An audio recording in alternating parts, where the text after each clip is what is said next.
فرقان chapter 5 حق means such. اللہ تعالیٰ نے کائنات کی ہر چیز کو پروگرام کر رکھا ہے، یعنی شیر کو پتہ ہے کہ اسے کیسے شکار کرنا ہے، بکری کو پتہ ہے کہ وہ ویجیٹیرین ہے، ہر چڑیا کو پتہ ہے کہ اسے اپنا نیسٹ کیسے بنانا ہے، ایک انسیکٹ کو بھی پتہ ہے کہ کہاں سے کھانا ڈھونڈنا ہے۔ ہر ایک کا پرپس آف لائف ہے۔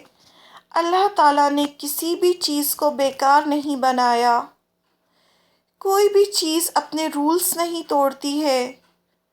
ایپل ٹری کو پتہ ہے کہ ایپلز ہی دینا ہے۔ اللہ تعالیٰ کے ہر کام میں پرفیکشن ہے، کبھی کوئی غلطی نہیں ہوتی۔ یہ سب کچھ اللہ تعالیٰ نے انسان کے لیے کیا، اسی طرح ہر ایک اللہ کی عبادت بھی کر رہا ہے۔ اللہ تعالیٰ فرماتے ہیں تم ان کی عبادت کو نہیں سمجھ سکتے، یعنی کائنات کی ہر چیز اللہ کی عبادت کر رہی ہے، لیکن ہم ان کی عبادت کو نہیں سمجھ سکتے۔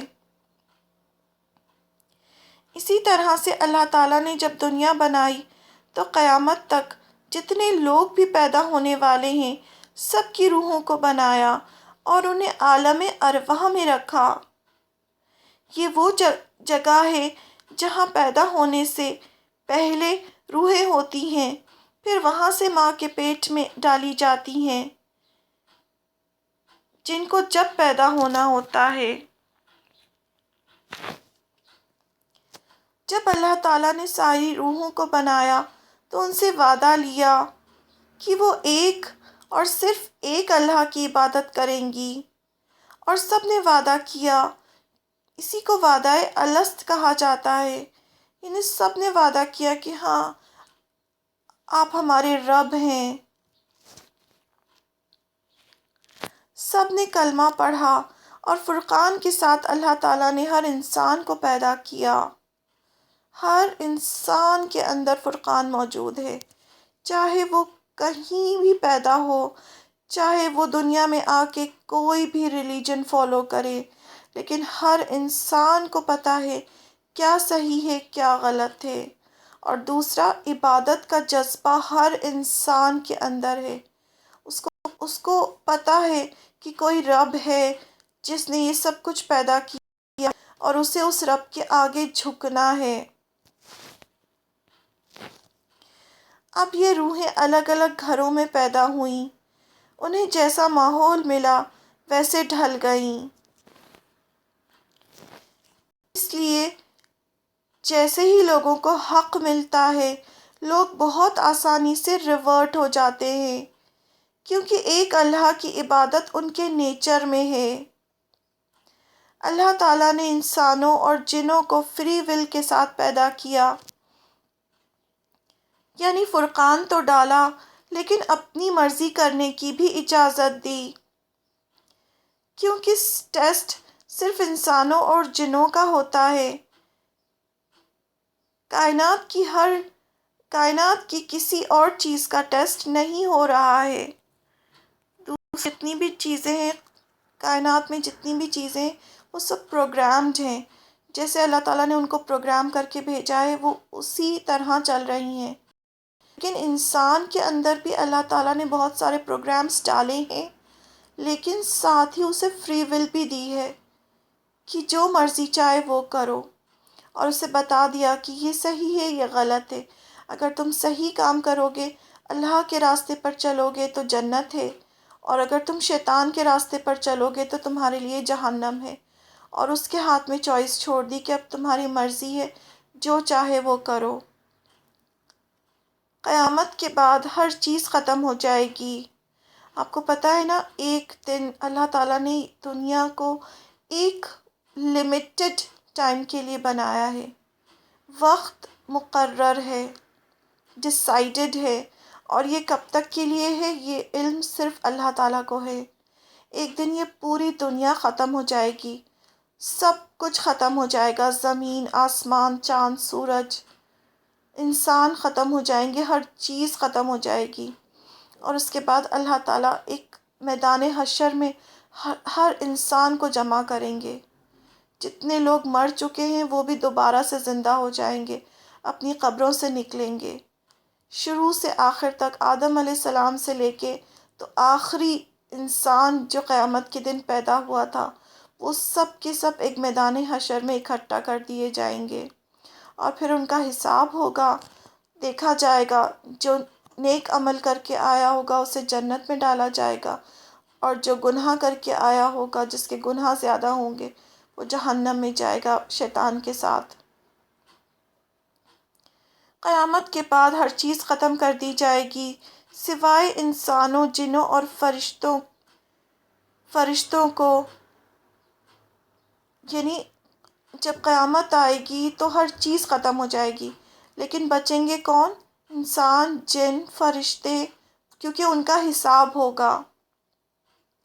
جنت جہنم ہوگی، بس جانوروں کو مٹی کر دیا جائے گا۔ جانوروں کا بھی حساب کتاب ہوگا، اس کے بعد ان کو مٹی کر دیا جائے گا، مٹی بنا دیا جائے گا۔ تو اس وقت انسان حسرت کرے گا کہ جہنم میں جانے کی بجائے اللہ تعالیٰ ہمیں بھی مٹی کر دیتے۔ باقی جنت میں سرپرائزز رکھے ہیں اللہ تعالیٰ نے۔ فرشتے بھی اس لیے ہوں گے کہ جنت والوں کا خیال رکھیں اور جہنم والوں کو سزا دیں۔ لیکن جیسے ہم کوئی کمپیوٹر خریدتے ہیں یا موبائل خریدتے ہیں، اور اگر اس میں اینٹی وائرس نہیں ڈالتے تو فائلز کرپٹ ہو جاتی ہیں، اسی طرح سے قرآن بھی اینٹی وائرس کی طرح ہے، اور شیطان وائرس ہے جو ہر وقت ہمارے پیچھے لگا ہوا ہے۔ اللہ تعالیٰ قرآن میں فرماتے ہیں، یہ شیطان تمہارا اتنا بڑا دشمن ہے، اسے دشمن سمجھو۔ اس کے لشکر یعنی آرمیز تمہیں ایسی جگہ سے دیکھتے ہیں جہاں سے تم ان کو نہیں دیکھ سکتے، اس لیے اس شیطان سے بچو۔